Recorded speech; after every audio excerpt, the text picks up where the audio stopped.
como una expresión Es un punto que regional. tienes toda la razón, lo dijeron por lo menos Ricardo Lagos y Felipe González, dijeron que había que aprovechar que en el G20, por primera vez en muchos años, América Latina tiene una representación fuerte, una representación de 3 países que podrían tratar de influir en la renovación de la arquitectura financiera internacional, aunque hay que decirlo, lo que el G20 hizo en su reunión de fines del año pasado se ha quedado como mero discurso y habrá que ver si pueden realmente moverse las cosas de una forma más clara y precisa en la reunión que tendrán en abril. Pero me gustaría simplemente subrayar un punto que dijo Felipe González que tiene que ver con esto, que es esta idea de que ciertamente el esquema de desregulación falló, pero no nos vayamos con la idea de que se trata de regresar al viejo Estado obeso, al viejo Estado interventor, demás, y puso un símil que me parece que es muy ilustrativo, ¿no? Lo recordarás, el Estado Ipanema. Dice Felipe González que el Estado Ipanema es como estas chicas que encuentra uno en la playa de Ipanema, en Río de Janeiro, que no son flacas y esqueléticas como el estado mínimo que no puede resolver realmente una serie de demandas de la sociedad, no es una gordita obesa de estas que no atraen demasiado la atención, sino que tiene las proporciones y las formas adecuadas, y que eso es lo que habría que tratar de aspirar en esta crisis. Pues muy bien, inmediatamente después de esas reflexiones, al doctor Gerardo Esquivel le tocó coordinar una mesa interesante. Y ahí inició una pequeña reflexión personal que hoy puede profundizar, doctor. Usted tiene la palabra. Sí, bueno, a mí me tocó moderar la mesa que había generado una cierta expectativa, que era donde participaron el secretario de Hacienda, Agustín Castro, y el gobernador del Banco de México, Guillermo Ortiz. Y yo creo que era una mesa interesante, porque en muy pocas ocasiones vemos juntos a las 2 máximas autoridades económicas del país. De hecho, es una anomalía en general verlo, porque a diferencia de lo que ocurre en otras partes, por ejemplo en Estados Unidos, en donde buena parte de las decisiones que se tomaron en los últimos meses eran tomadas de común acuerdo entre el Tesoro y la Reserva Federal, y analizadas y discutidas y expuestas al público de manera conjunta, en México no es así. En México, el Ejecutivo, en parte por la autonomía del Banco de México, en parte por lo que yo considero una falta de coordinación, en general no los vemos de manera conjunta. Entonces, era una mesa interesante por eso, en donde iban a participar, donde participaron estas 2 máximas autoridades económicas del país, y fue interesante escucharlos, fue interesante escuchar las reflexiones del doctor Castens respecto a las reformas que él planteó a nombre del gobierno del presidente Calderón, una serie de reformas, yo diría, de carácter estructural, que él considera que son importantes para que la economía mexicana empiece a crecer hacia el futuro.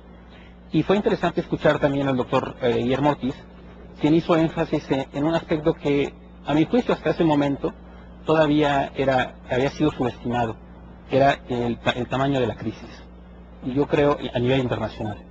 Y yo creo que el doctor Ortiz hizo una serie de planteamientos y dio una serie de cifras que ponían en perspectiva la magnitud del problema a nivel internacional, que me pareció en ese momento relevante, aunque debo decir también que me pareció un poco anticlimático en algún sentido, porque quizás se pensaba que era un debate de política económica, quizás alguien anticipaba una discusión más profunda, y en realidad hablaron de 2 cosas diferentes y importantes por sí mismas, pero que quizá no era necesariamente lo que anticipábamos, algunos por lo menos, ¿no?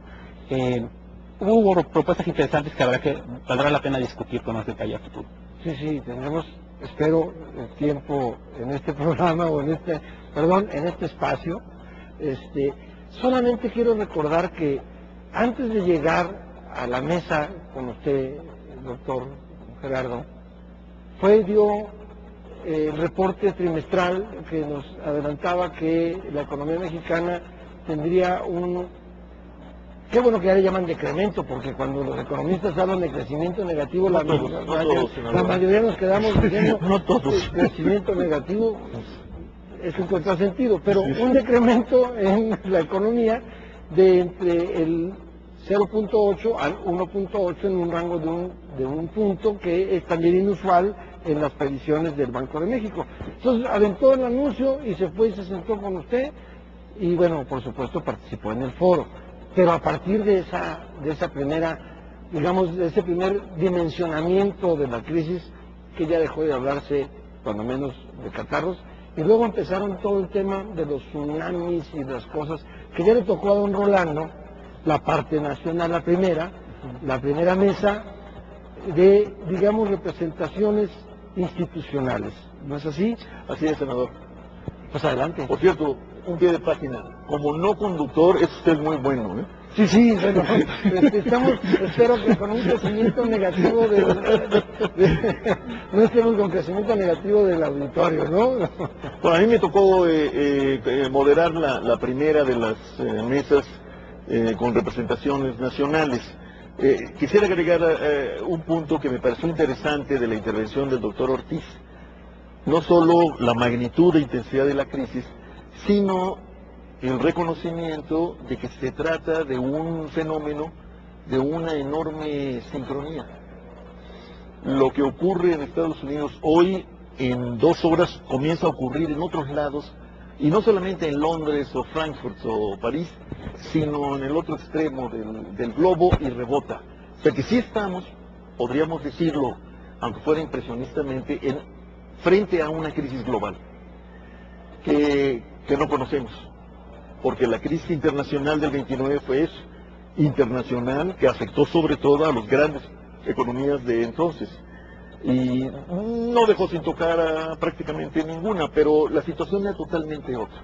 Y eso me parece muy importante a tomar en cuenta, y fue en efecto una aportación más de Ortiz a eso. A mí me tocó moderar al doctor Narro, que es el rector de la Universidad Nacional Autónoma de México, al señor Aguilar Borrego, que iba en representación del del Congreso del Trabajo, al señor Armando Paredes, que es el presidente del Consejo Coordinador Empresarial, a la doctora Denise Dresser, que representaba al Instituto Tecnológico Autónomo de México, y al dirigente agrario, agrícola, campesino, Max Correa. Y ahí creo que, con las excepciones del caso, hubo una especie de también gran sintonía, en el sentido de admitir que vivíamos un momento de extrema gravedad, que, como bien recomendó el señor Romano Prodi en la mesa que coordinó Carlos, había que actuar ya, pero que al mismo tiempo el fenómeno ya nos permitía decir que no se trataba de una coyuntura recesiva nada más, que pudiera combatirse con más gasto público, más apoyos a la empresa privada, un poco de defensa del empleo y de los ingresos familiares, sino que había que pensar más allá de eso. En el primer caso, el dirigente empresarial fue muy preciso. Es indispensable asegurar liquidez para empresas y personas, dijo. Porque si no se hace eso, corremos el peligro de cavar nuestra propia espiral hacia abajo. En la teoría económica convencional eso no está concebido, pero en la experiencia histórica y en la teoría económica no convencional, digamos de Keynes para acá, sí está totalmente previsto la posibilidad de que entremos en un momento largo de desempleo y de profundización de la caída de la actividad económica, pues que tenga una salida sin fecha predeterminada. Y por eso hay que actuar ya. En eso coincidieron prácticamente todos. Me pareció interesante la propuesta del rector de la UNAM, en el sentido de que enfrentábamos también, y esto viene de su propia apreciación, pero creo que está ilustrado cada vez más en lo que se habla y se discute en los propios Estados Unidos. Enfrentamos un tema muy difícil de asir, pero que tenemos que reconocer, que es el tema de los valores, de las actitudes, incluso diría yo, tema más esquivo todavía, el de la cultura, ante la economía y ante la sociedad, que se forjó o que emergió en los últimos 30 años. Que tenemos que enfrentar el tema axiológico, de las escalas de valores, porque era necesario